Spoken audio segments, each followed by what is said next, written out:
चाष व्यतीत जिलार अन्य एक अवहेलित दिगटी हेउछि स्वास्थ्य क्षेत्र। सरकारी भाव अनग्रसरता को बारंबार स्वीकार करा सत, मात्र यार प्रतिकार से भली कौनसी पदक्षेप निया जाय नहीं। मुख्यतः दुर्गम और बण जंगल में रहुथिबा आदिवासी माने पारंपरिक भाव झड़ाफुंका और दिशारी उपरे रोगर प्रतिकार पई निर्भरशील। एही अवस्था को एड़ेवा पई अगम्य अंचल में स्वास्थ्य सेवा को पहुंचाइबा सकाशे सरकारी योजना सबू विफल होईछि। डॉक्टर मानकर सब दिगरु सब स्पेशलिस्ट मानकर अभाव, तापर एक्सटेंशन वैकेंसी रहउछि।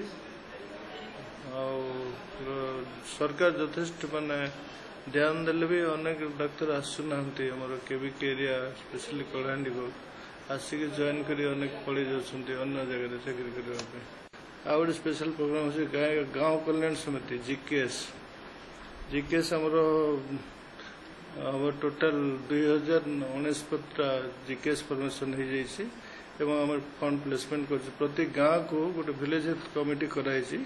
सेतिर वार्ड मेंबर हेबे प्रेसिडेंट एवं से घर अंगनवाड़ी वर्कर से हेबे सेक्रेटरी। ये दुई जन जॉइंट पासबुक रे 10,000 टका इयरली आम डिपोजिट कर से गाँव स्वास्थ्य विषय जहाँ से खर्च करें से तार गाइडलाइन अनुसार खर्च करेंगे।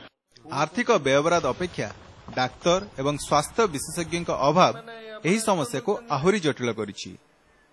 कलाहांडी रे मोट 67 सरकारी चिकित्सा केन्द्र 176 डाक्तर और विशेषज्ञ पदवी 59 पदवी खाली पड़ी।